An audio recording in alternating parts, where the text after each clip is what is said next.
Hello everyone, and welcome back to our poddy. It is I, Linda Ray, and today I am joined for part 2 of Starting Afresh with the amazing Connor Wood. Hello, darling. Hey, my love. Thank you so much for coming today. We're back with another episode of A Fresh New Start. Thank you for having me. It's lovely. No problem. Now, for those who don't know, A Fresh New Start is this new little part 2 podcast series that I basically wanted to start off with our poddy, because I feel like a lot of people right now, and a lot of young people like myself who have just graduated with Connor and Sparkle, who was on the first episode, are just feeling like we're ready for something new. You know, transitions and big monumental times in our life always make us kind of want to start afresh and make us think about the people in our lives and the things that we're doing.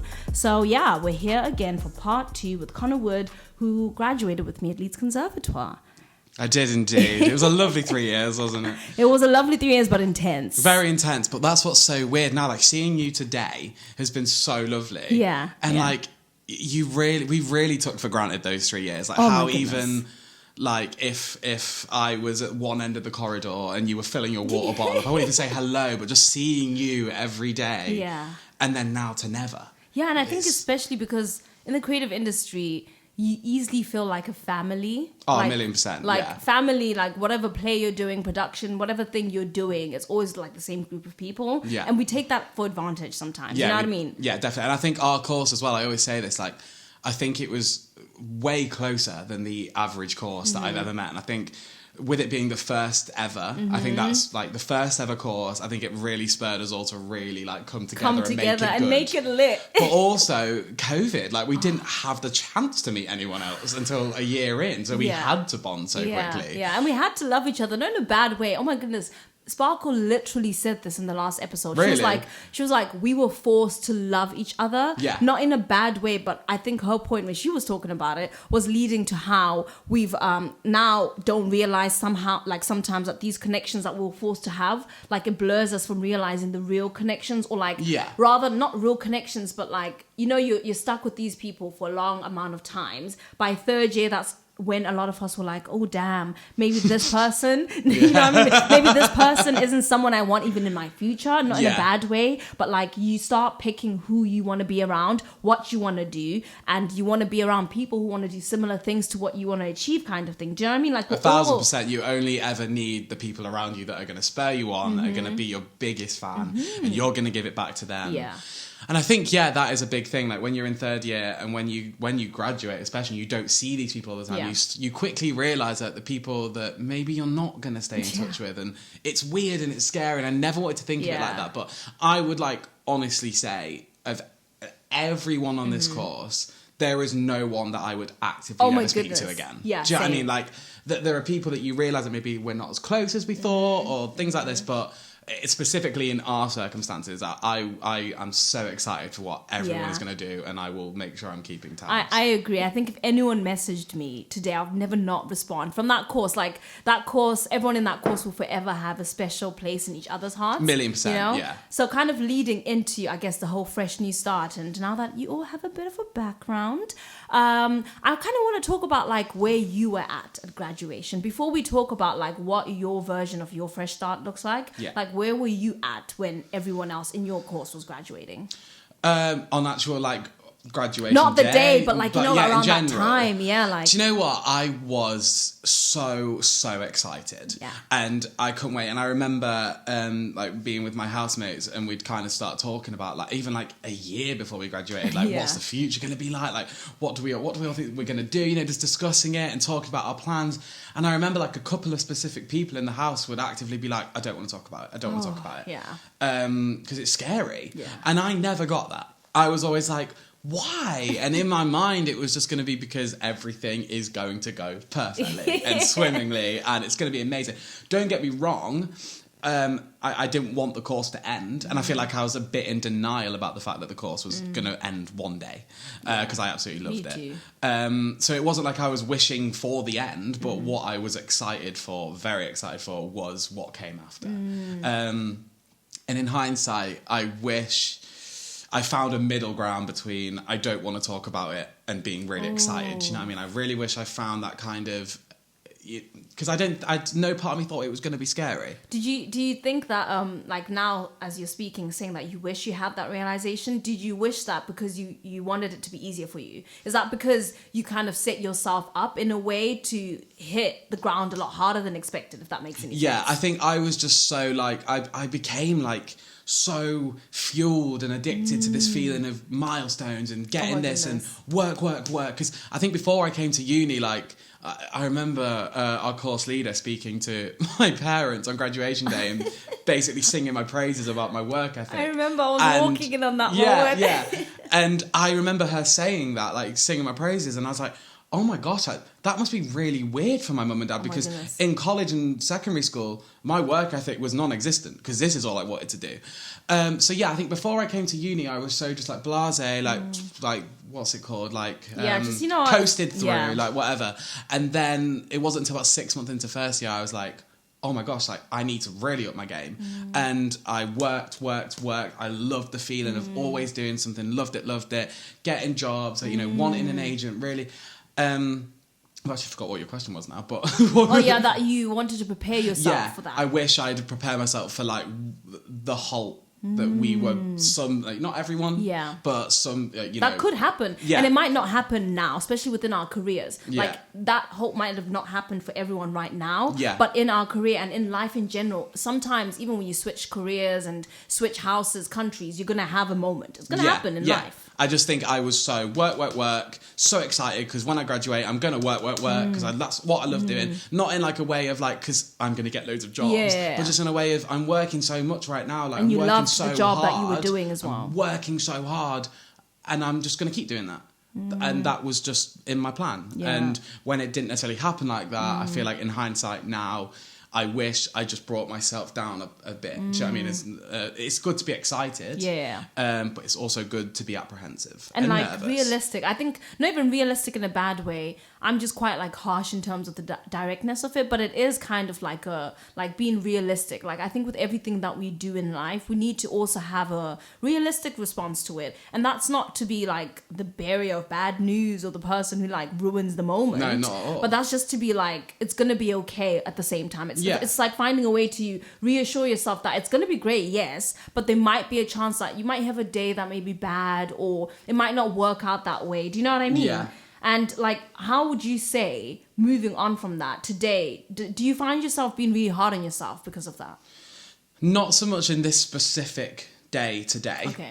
I think today, like, I had a bit of a conversation with myself about a month ago now. I was just like, Colin, you need to wake up. Because a month, 2 months, 3 months ago, yes, would have been the answer. Like, I just think it's so easy. Like, I love Leeds and I'll be back here ASAP.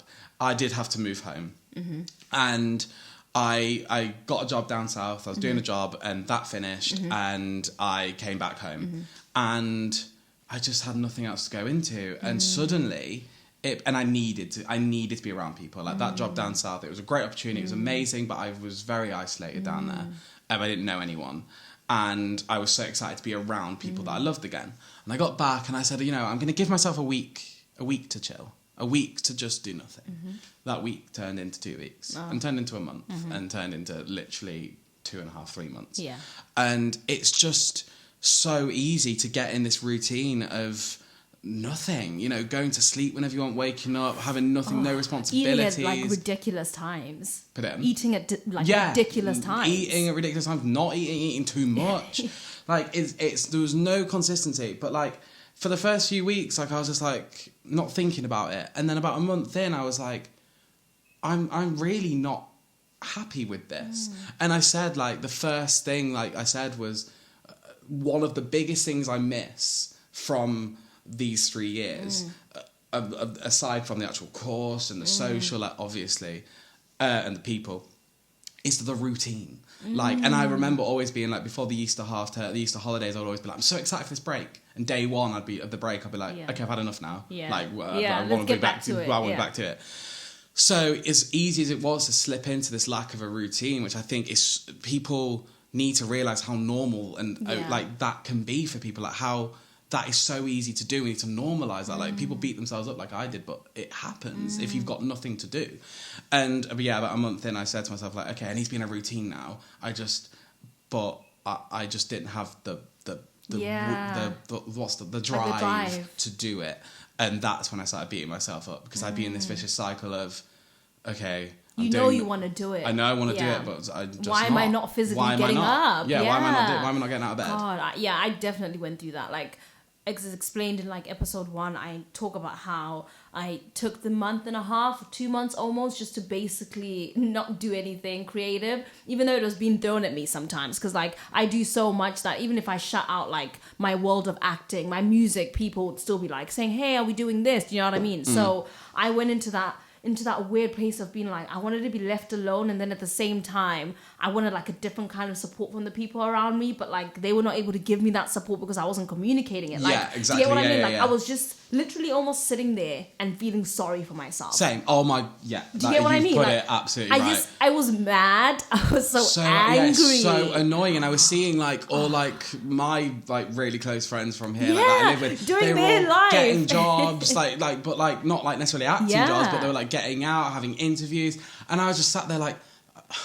It really made me like upset and angry, because I was like, that is me. Yeah. That is exactly me. Do you know what I mean? Yeah. Like I have that kind of just get out and get on with it. I do, but something right now isn't working. Yeah. And it's not going that way for me. And that made me really, really angry, because I was like, I just want to be doing that. I just want to have you can do it. that job. So then like, how did you think you started to get yourself out of that?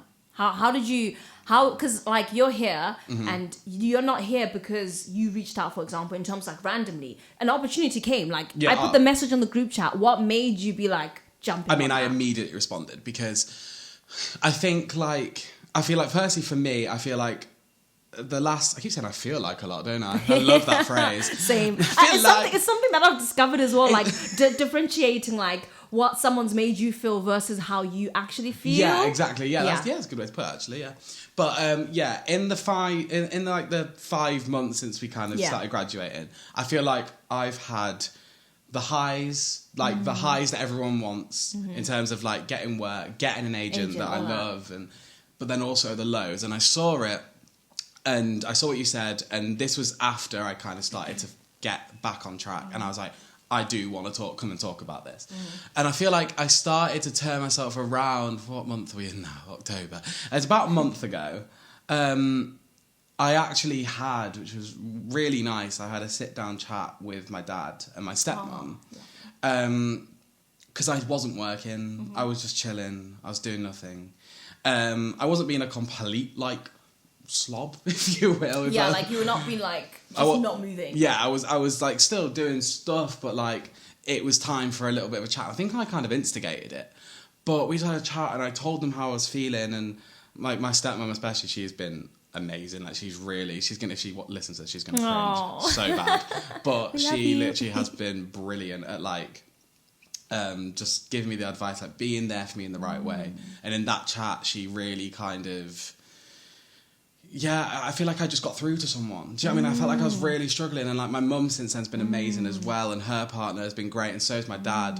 But that was the first time with my stepmom that I really felt like, okay, I've actually opened up to someone, which I hadn't yet, and it's been received. Yeah. Do you know that? Sorry to interrupt you. No, it's fine. That's exactly what counselling therapy did for me. Yeah. Do you know what I mean? I spent the first 6 weeks just talking at him. And he literally said to me at the 6-week mark, he was like, I just wanted to make you aware that you've just been talking at me for the past 6 months. And it's not usually how it works or whatever. But I felt like it was important for you to get all of that out and feel like somebody heard you. Yeah. That somebody has acknowledged what you were experiencing. And I think it's such a cliche phrase, and I hate saying it, and I hate cliches, but it is that kind of a problem shared is a problem halved. I felt that in that moment. Like I was like, I'm dealing with all this in my head, and such a battle in my own head of I'm doing nothing, but I want to be doing something, but I'm not. Do you know what I mean? And finally someone hearing that was like, okay, I feel a bit more normal now. Like not normal, but you know what I mean? Like I'm a bit more with it now. Yeah. So that was the first step. And then a couple of weeks after that, I had a conversation with my mum, and my mum kind of a couple of drinks have been had. We'd had a couple of drinks, and she kind of just tough love. She's from Belfast, you know, tough love and all that. She kind of said how, you know, I'm not doing anything. And that came from a place of love and anger, because she knows what I'm capable of. And we had a little bit of a tiff. And then afterwards, I kind of just went to her and I was like, let's not go to bed in an argument. And she hugged me on the stairs for 10 minutes. It was the first time I'd let out a little cry. Yeah. And I cried a little bit. And she has always said to me, when you're at the Oscars, I want your +1. I will be there. And it's always been funny. Do you know what I mean? But in that moment, I just had this chat with my dad and stepmom that made me feel better. And then this chat, I've never felt more motivated after it. Do you know what I mean? Like, she was so like, this is the conversation we will remember when you're at the Oscars. Oh my goodness. And I will be your +1. And she was like, you've got this. You're so good at this. You love it. And that conversation between like kind of both sets of my parents, I think is what I mean. I really started to like climb out. But then I think as much as I put it down to them, like it's me as well. Yeah. Like, I got myself out of it. You did. And I kind of just thought, like, and maybe I needed that month or two, but like I didn't really have that month or two, because that whole month or two I was beating myself up. Yeah. So I never really got to chill because I was stressed the whole time. But you know what? Like, I was like, okay, whether I chilled or not, I've had that now. Done. So then I got up, I got myself a factory job. Imagine me in a factory. I lasted 3 days, Linda. I lasted 3 days. But I was unboxing boxes of onions and putting them in a tub. And do you know what? Like, absolutely, like, people that worked at that factory, they were great. Well done. Like, fair play to them. But I was just like, I need something to keep my mind going. Like, that was me at Five Guys. That was not even a factory job, and it felt like that. Yeah, no, like, honestly. I couldn't. So now I've got a good office job. Good. I work with my mum now. She got me that job. And it's just onwards and upwards, isn't it? And I've given myself to February, March. I'm going to move out. And I think a big part of it is, like, not giving yourself deadlines, because that doesn't help, but giving yourself a little flag, like, okay, I want to do this by then. And not like, because when I first moved back in July, I was like, I'll be in Leeds by September. Yeah. How unrealistic. I was nearly $2,000 in my overdraft, like, obviously not. It's not going to happen like that, yeah. Yeah, but like about a month or two ago, I said, okay, February, March, I'll be back in Leeds. And I think that's really realistic. And now I'm in full-time work, like, that is more realistic, but even if I could afford it before then, I'm going to wait till then. Do you know what I mean? Like, why would I rush it? So I think just give yourself little things. Milestones. Little things to work towards, to definitely. And don't beat yourself up if you don't get them. Yeah, oh my goodness. That's okay. Milestones can move as well. That's one thing that I've learned so much, is like, even though you like had wanted to do it to that point, it's not going to happen. Like, I know one thing I put myself under pressure to do whilst those 2 months of resting was like to finish my EP or like my music, because I felt like I wasn't doing something. If like in the acting world it's not happening right now, I need to be persistent on that thing. Do you know what I mean? Like, you need to, like, now I'm like, oh my goodness, that EP's not coming out this year. And that's not even because like I want that or don't want that. That was my realistic thing of like, if I actually want to give myself a real minute, do you know what I mean? But then find my way slowly back up. There's no need for me to rush my way back up. No. Do you get what I mean? We're so young. Oh my gosh. I forgot this. I know. Do you know what I mean? Like, you're so like, I think when you're so in it for 3 years, and this could be with any course, like, let's be real, but especially within this industry, we are so young, and you work for 3 years. Even the people that graduated at like 25, 26, we're young. And you work so hard for 3 years, you non-stop, 9 till 6, even earlier, later, every day. And then you graduate, and it's like, why am I not in a Netflix show? Do you know what I mean? And it's like, take a breath. Take a breath. You have literally been working your ass off for like how many ever years your courses. Like, take a break. Like, this is not even just for, I think, like, students. I think even like professionals, you know what I mean? Like professionals, like young working adults in like the normal world and other industries like finance and, you know, law. Like, take a minute. Take a minute. Like, because like the pressure of like the milestones thing, the side to it where you can have so much pressure is like, you know, one thing that I did one day that was so ridiculous, kind of like, you wouldn't even believe it. I was sitting there, I was genuinely sad because I had seen somewhere on social media is one of those things again that will put you under pressure. So remembering as well to like look at what you want to and believe what you want to almost, you know what I mean? 100%. Like, take in what you want to from social media. But basically, you know, that whole thing of like, every 2 minutes they always announce, and it's not just in the creative industry, it's also in architecture, being doctors, medicine, is they always say the youngest person to do this, or this was the first person to do this, and this and like right now also as a person of color, when all this change is happening for like black people and people of like different like ethnicity, I have so much pressure as well. I'm like, oh my goodness, this person has now just become the youngest black rapper to open up at this place in London. Then I googled it to see what age he was, because I was that obsessed in that moment with making sure that my age was younger than him, so I could get to that. Do you get what I mean? Yeah. No, it is that though. Pressure. Like, I look at. I enjoy my football, especially at the minute, and I watch so many footballers like 19 years old. Yeah. And I'm like, that's so much pressure to like all the 16-year-olds that are listening to. But I think especially actually in acting as well. Like what I found, like I won't name any shows or anything, and I actually think these shows are great. Yeah. But there's a specific show I was watching.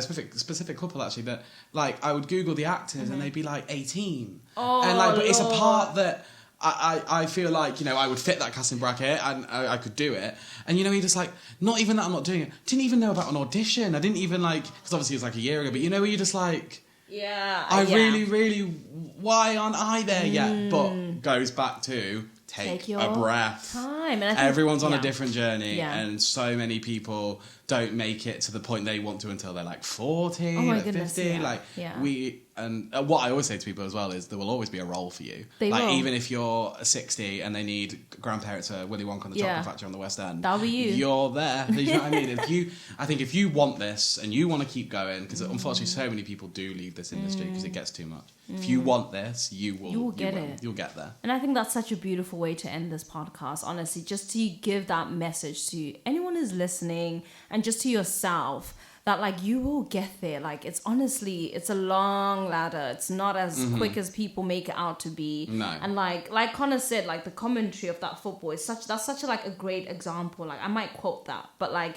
just the fact that they said, oh, a 19-year-old this, like it's not even anymore about like the skill that an individual has. It's almost like a pressure of like age, of like demographic, of like everything. Do you know what I mean? So take your time, guys, because your version of whatever your fresh start is going to come, or whatever your new start is. And that doesn't necessarily mean leaving anything behind. That might mean just taking your time to get to that new like goal or new fresh start. Like you may have an idea of what your fresh start looks like, and you might not get there immediately. Do you know what I mean? Yeah. I think what I just want to say is like, look around, like there are so many people that are going through the same thing as you, and I know that's like everyone's going through different things, like everyone's individual, but in terms of the overall graduating, being scared, what's next, so many people do that every year. It's even within like our industry, actors, musos, musical theatre, everyone's doing it. It's so cliche, but it will be okay. It absolutely will. If you guys haven't noticed already, like the past 2 episodes were both 2 people out of 40 plus something students, 3 actually, including myself, who are clearly all going through the same thing or similar. Do you get what I mean? So if that's not proof enough, guys, trust me, you will find it. And absolutely. You'll be okay. Use your people. I wish I had this podcast a year ago. Honestly, it would have helped, right? But we were all too stressed to have that happening. And we didn't know yet. Exactly. We couldn't have said anything. So if anyone would ever love to just kind of come onto the podcast, if you're from Leeds, I'm based in Leeds. Our body is based in Leeds, our body. Just email us, contact us through social media. If you know Connor or know any of the guests that come on, reach out through the guests that have come on to here. Please, we want to hear your story, not because you matter and because your story matters, but because it's most likely, like Connor and I have said, someone else out there who will relate to that story. And that's what I want to do with our body. That's what we want to do with our body. So without further ado, guys, I'm going to leave you. Have a great, amazing rest of the day. Connor Wood, I will see you later for Romeo and Juliet. We're going to see Romeo and Juliet. Shout out, please come over to our Romeo and Juliet. By the time this is out, you guys would have been a success. You'd have done it. Yeah. It would have been amazing. It would have been amazing. You'll all have big jobs and agents and it'll be fine. So thank you all so much for listening to episode 2, part 2 of A Fresh New Start with Connor Wood. Thank you, I darling. am Linda Ray, and I will see you next time. Bye. Bye.